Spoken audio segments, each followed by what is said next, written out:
kuliah profesi keguruan ini memiliki bobot SKS 2 SKS dan dilaksanakan perkuliahannya pada semester 4 atau pada semester ke-6.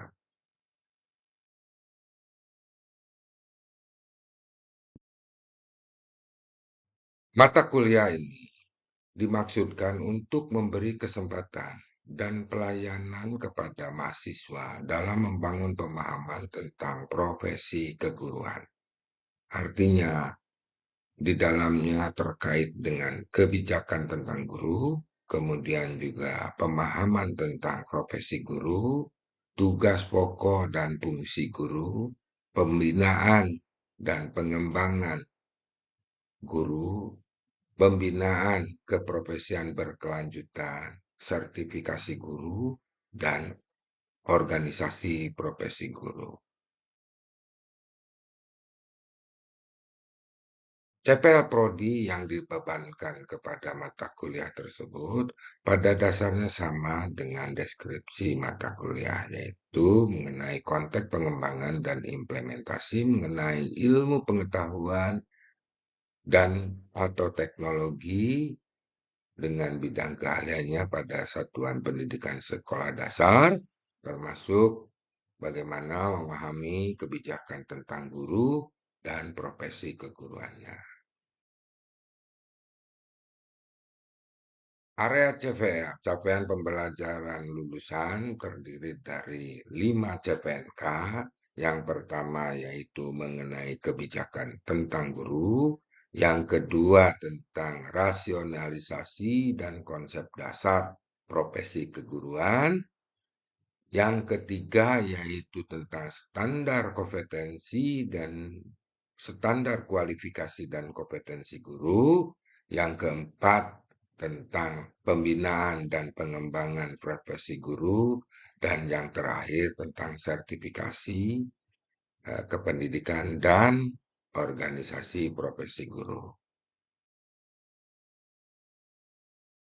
Bahan kajian materi pembelajaran mata kuliah profesi keguruan terdiri dari 1. Kebijakan nasional tentang guru, 2. Kajian profesionalisme guru, ketiga, konseptualisasi guru, keempat, beban kerja guru, kelima, hak, kesejahteraan, penghargaan, dan perlindungan terhadap guru, keenam, kajian standar pendidikan guru, ketujuh, kajian standar kualifikasi dan kompetensi guru, kedelapan, pembinaan dan pengembangan profesi dan karir guru, kesembilan, pengembangan keprofesian berkelanjutan atau VKB, kesepuluh, penilaian kinerja guru, uji kompetensi dan uji kelayakan guru, kesebelas, sertifikasi guru, dan ke-12 adalah organisasi profesi guru.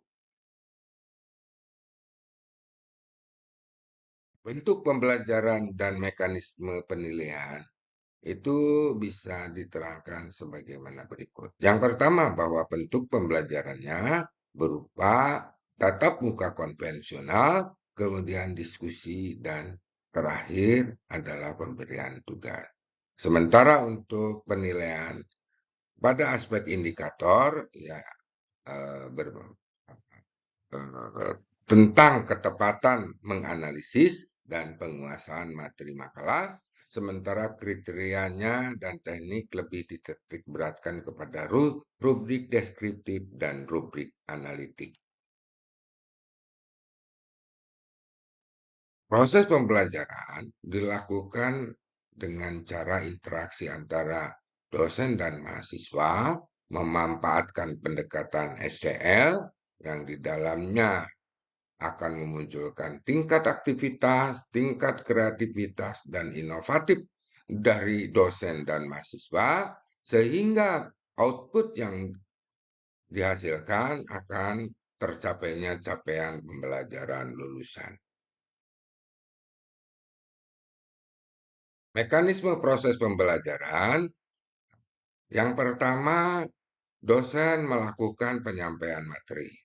Kemudian dilanjut dengan dilaksanakannya forum diskusi mahasiswa dengan mahasiswa dibimbing oleh dosen. Dan terakhir dilakukan tugas dan kegiatan diskusi kelompok.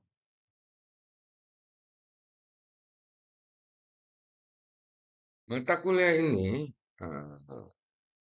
banyak yang menjadi referensinya ya. Sebagai sumber referensinya itu terlihat dalam gambar berikut.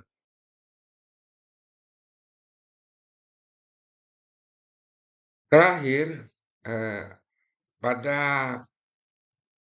penyampaian kali ini akan saya sampaikan, akan saya share video pembelajaran mata kuliah profesi keguruan untuk pertemuan mengenai standar kualifikasi dan kompetensi guru. Disilahkan teman-teman, Bapak dan Ibu, atau siapapun yang melihat video ini untuk melihat kegiatan ini. Terima kasih. Bismillahirrahmanirrahim. Assalamualaikum warahmatullahi wabarakatuh. Waalaikumsalam warahmatullahi wabarakatuh. Silakan duduk teman-teman ya. Baik teman-teman, mari kita berdoa ya. Berdoa mulai.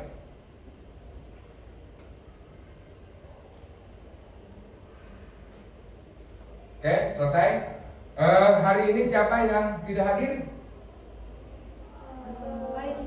Maidila. Terus ada catatan tentang kehadirannya? Ada keterangan tentang kehadirannya? Tidak ada? Hadir.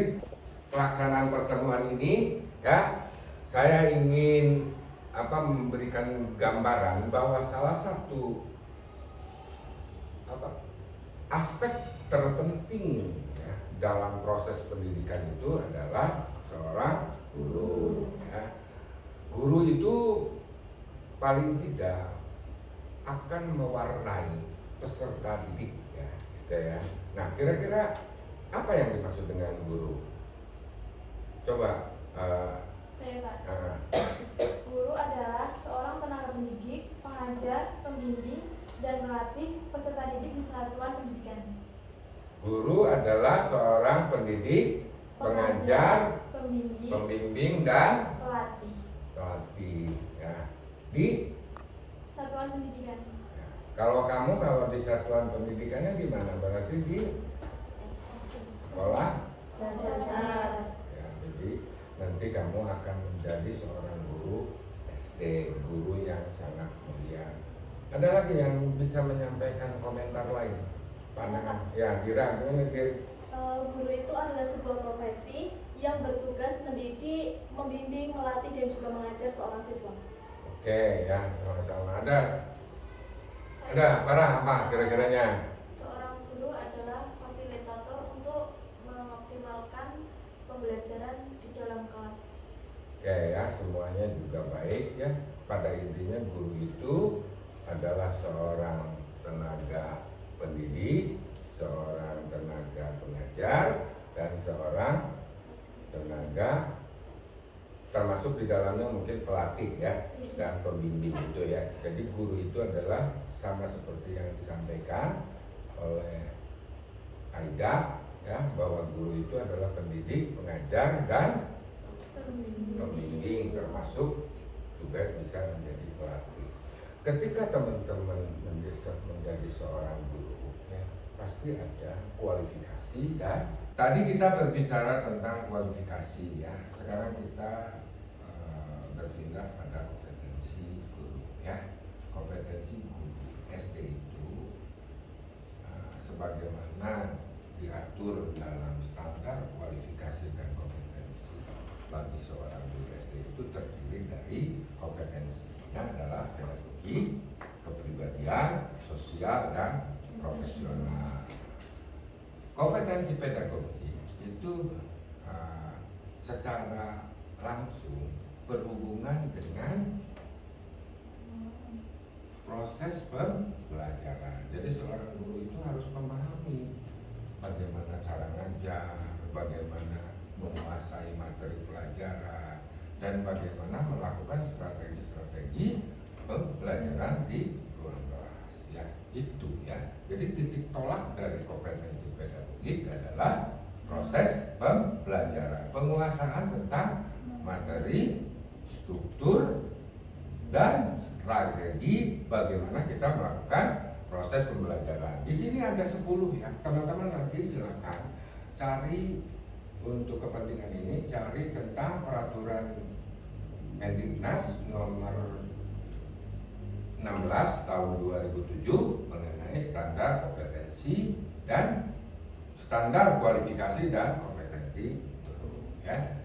Ini ada 10 ya, di situ ada 10 butir kompetensi inti. Pada dasarnya itu ya. Yang pertama tentang karakteristik ya, karakteristik bagaimana seorang guru harus memahami tentang karakteristik peserta didik ya. Kemudian ini teori dan prinsip-prinsip belajar, terus bagaimana mengembangkan kurikulum dan mengimplementasikannya di ruang kelas ya. Termasuk di dalamnya mungkin ada pengembangan teknologi, ada misalkan bagaimana mengembangkan aktivitas peserta didik ketika melakukan proses pembelajaran, dan juga melakukan bagaimana seorang guru itu bisa menilai kemampuan peserta didik itu, termasuk di dalamnya memanfaatkan hasil penilaian tersebut untuk kepentingan selanjutnya ya, kegiatan proses pembelajaran. Jadi ketika peserta didik dalam satu mata pelajaran tersebut misalkan ya belum sepenuhnya optimal, nah teman-teman melakukan refleksi ya. Ini kira-kiranya gimana sih supaya memang peserta didik ini meningkat. Nah, ini menjadi bagian dari kompetensi inti guru di bidang kompetensi pedagogik ya. Teman-teman silakan nanti diatur dilihat di Permendiknas tersebut. Kemudian yang kedua itu adalah kompetensi kepribadian ya. Otomatis kalau di kompetensi kepribadian ini adalah berbasis pada nilai-nilai yang dimilikinya gitu. Jadi kemudian juga ketika melakukan sebuah proses pembelajaran harus berbasis pada norma-norma yang ada ya. Tidak misalkan kita bebas ya. Teman-teman ketika melakukan proses pembelajaran tuh, harus menampilkan pribadi teman-teman yang utuh ya. Yang artinya posisi utuh itu kan perspektif ya, tergantung teman-teman. Kira-kiranya bagaimana menampilkan kepribadian teman-teman kepada seorang siswa, kepada yang ada di depan teman-teman ketika melakukan proses pembelajaran. Jadi hal tersebut akan menciptakan nilai teladan bagi Jadi keteladanan teman-teman di sini sangat diperlukan. Bagaimana tanggung jawab teman-teman, bagaimana tingkat disiplin teman-teman, seperti itu ya. Jadi tidak ini ya. Dan yang paling penting tidak kaku lah, disesuaikan aja, fleksibel. Ketika misalkan peserta didiknya misalkan memiliki sikap ekstrim gitu ya, nah kita juga harus bisa melakukan sebuah rekayasa sehingga teman-teman siswa didik tersebut tidak berlaku ekstrim. Karena mungkin aja ada siswa yang nakal, ada siswa yang diam aja, ada siswa yang seperti dari nilai-nilai pribadi teman-teman itu disampaikan kepada peserta didik sehingga mereka akan keteladanan teman-teman itu akan menjadi nilai bagi siswa tersebut ya. Kemudian nilai sosial ya, kompetensi sosial. Ketika kita berbicara sosial ini adalah berbicara bagaimana kita berhubungan ya, dengan ekosistem pendidikan. Ekosistem pendidikan itu siapa sih di sana? ini kan sosial, ini bersifat ke masyarakatan ya. Artinya teman-teman harus bisa beradaptasi dengan masyarakat, harus bisa melakukan perubahan di masyarakat itu ya. Jadi jangan sampai teman-teman dari kota A terus teman-teman ditugaskan di kota B ya, sifat dan sikap teman-teman setelah menampilkan sikap yang ada di kota A, nggak boleh ya. Jadi harus bisa menyesuaikan dengan kota B ya. Dan terakhir, ini profesional ya, kemampuan profesional. Pada dasarnya yang teman-teman kan sudah memahami tentang profesional ya. Profesi itu apa? Berarti kalau berbicara tentang profesi, kita akan berbicara tentang pekerjaan ya. Kalau kita berbicara tentang profesi, kita akan berbicara tentang pekerjaan. Jadi teman-teman harus mampu menyelesaikan pekerjaan itu ya. Nih nah teman-teman tadi ini kan ada 5 ya, 5 yang harus teman-teman pahami kompetensi intinya. Pada intinya ya, pada intinya itu penguasaan terhadap pola pikir, keilmuan, standar kompetensi dasarnya ya, mata pelajaran itu teman-teman pasti nanti ada.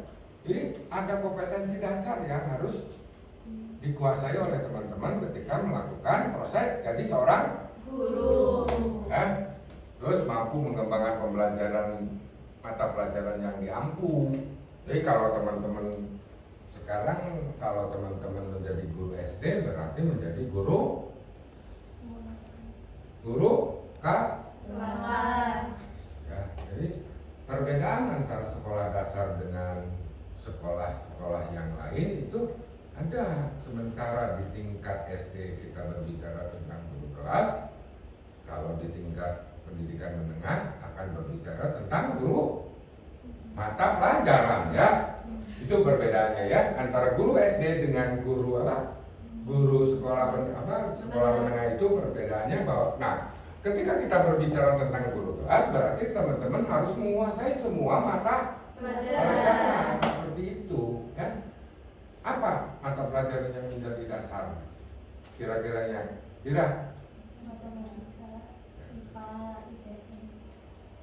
Bahasa Indonesia. Terus sama siapa lagi? Neng? Matematika dan IPA. Siapa lagi ya? Mata pelajaran apa? PKN. Ada mata pelajaran inti dan ada mata pelajaran tambahan ya. Yang pertama berarti mata pelajaran inti itu untuk sebagai seorang guru kelas dan berhubungan dengan kompetensi profesional itu berarti yang pertama adalah mata pelajaran bahasa Indonesia, mata pelajaran PKN, mata pelajaran apa lagi? Matematika, IPA, IPS. Itu barangkali itu kompetensi yang harus menjadi teman-teman kuasai ya, yaitu dengan standar kompetensi dasar mata pelajaran ini di situ ya.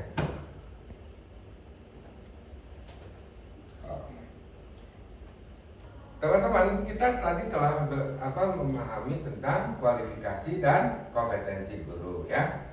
Kualifikasi itu kita berbicara tentang ijazah ya minimum untuk seorang guru, dan kompetensi adalah seperangkat perilaku, seperangkat pengetahuan, keterampilan, dan nilai-nilai yang dibutuhkan bagi guru tersebut ya. Nah, posisinya kualifikasi dan kompetensi ini menjadi hal sangat penting ketika guru itu melakukan proses pembelajaran. Jadi ini menjadi acuannya, menjadi rujukan utama ketika guru-guru tersebut melakukan sebuah proses pembelajaran. Sampai di sini, kira-kira teman-teman ada yang mau kita diskusikan? Silakan. Pak, izin bertanya. Apa yang harus dilakukan oleh guru agar dapat meningkatkan kompetensinya. Dari teman-teman ada yang bisa memberikan pandangan, memberikan argumentasi atau ya silakan. Mungkin bisa melalui dengan diklat atau program yang dirancang untuk meningkatkan pengetahuan, kemampuan dan pemahaman. Kira-kira diklat apa kira-kira yang ini? Diklat bidang studi atau diklat perjabatan atau diklat perjalanan. Ada yang lain kira-kiranya selain itu apa? Dengan KKG, kelompok kegiatan guru yang masih dalam suatu gugus atau kelompok. Oh, gugus atau kelompok apa? Dira, kamu akan menyampaikan ini atau yang lain kira-kira apa lagi? Ya, para. Izin menambahkan dari Isina, jadi KKG itu sebuah wadah yang berfungsi untuk merencanakan pembelajaran, kemudian membuat suatu alat pelajaran, lembar kerja, lembar tugas, dan mendiskusikan permasalahan-permasalahan yang sering dijumpai di kelas. Ada yang bisa menyimpulkan dari itu bahwa upaya untuk meningkatkan kompetensi guru itu dilakukan dengan salah satunya ya, misalkan dengan diklat, dengan KKG. Diklat berarti apa? Diklat artinya apa?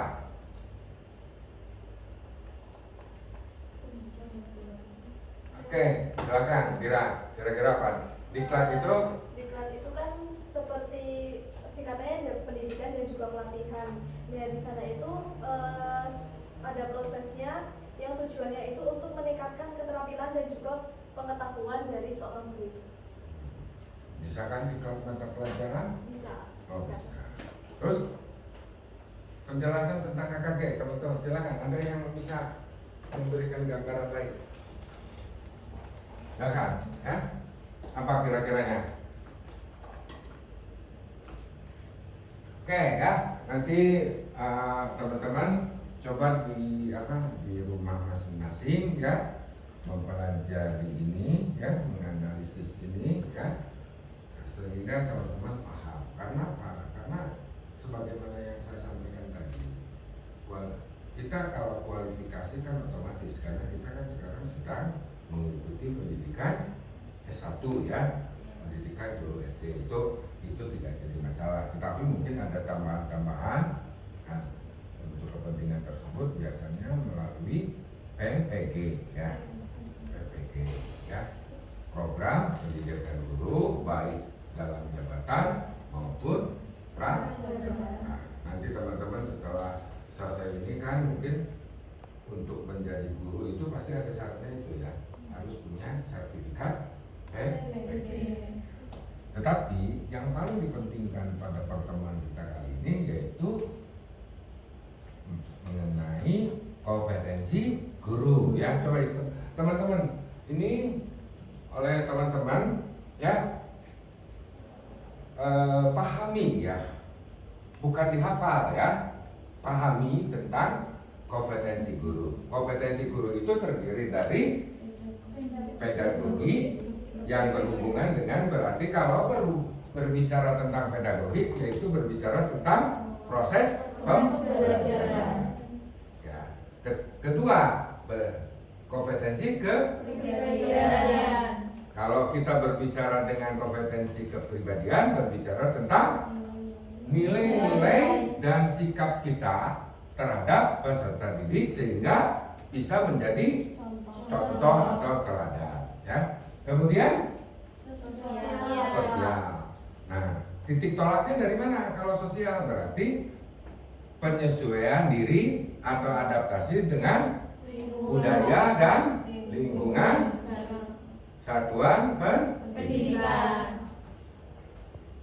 Dan yang terakhir adalah kompetensi profesional. Artinya kompetensi profesional itu berarti kompetensi tentang pekerjaan kita sebagai guru. Berarti kita harus memahami tentang apa yang harus kita lakukan, apa yang harus menjadi kewajiban kita, apa yang menjadi tugas kita. Kayak itu barangkali teman-teman nanti Teman-teman di rumah sekali lagi tolong pahami tentang beberapa regulasi ya, baik itu regulasi tentang dalam bentuk undang-undang tentang guru dan dosen, kemudian juga peraturan pemerintah tentang guru dan peraturan Mendiknas tentang standar kualifikasi dan kompetensi guru. Nanti coba teman-teman diinikan ya, nanti diidentifikasi oleh teman-teman ya, masing-masing setiap orang mengidentifikasinya, dan minggu depan kita dikumpulkan untuk kita bicarakan bersama nanti ya. Jadi ada kompetensi, nanti kita bagi ya, siapa yang berbicara tentang kompetensi pedagogi, kita siapa yang akan kelompok mana yang akan berbicara tentang kompetensi kepribadian, kompetensi sosial dan profesional. Jadi tugas teman-teman di rumah itu adalah mengidentifikasi dan menganalisis beberapa kompetensi yang kita pelajari hari ini ya. Nanti mudah-mudahan itu menjadi bahan penguasaan teman-teman terhadap proses bahan kajian berikutnya. Karena bahan kajian hari ini pasti berhubungan dengan bahan kajian berikutnya ya. Kita akan berbicara bahan kajian berikutnya, yaitu berbicara tentang tugas dan kewajiban seorang guru ya. Bagaimana dia bertugas, bagaimana kewajibannya, bagaimana apa yang dilarang dan apa yang menjadi kewajiban. Itu barangkali teman-teman ya, hari ini kita membicarakan tentang kualifikasi dan standar kompetensi bagi seorang guru, khususnya untuk teman-teman sebagai pembekalan di kemudian hari ketika teman-teman menjadi guru. Sampai di sini ada yang akan ditanyakan kembali oleh teman-teman? Ya? Oke ya. Terima kasih kepada teman-teman ya. Kita tutup dengan ucapan alhamdulillah Rabbil alamin ya, bahwa proses pembelajaran kita hari ini telah tuntas ya.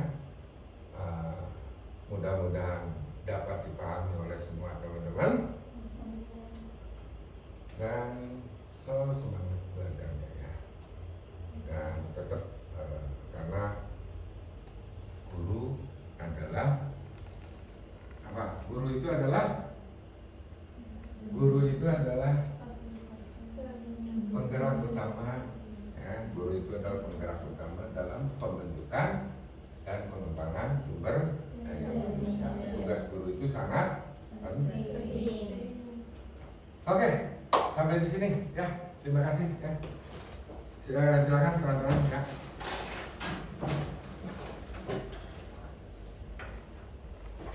Oke, kita akhiri dengan ucapan alhamdulillah. Assalamualaikum warahmatullahi wabarakatuh.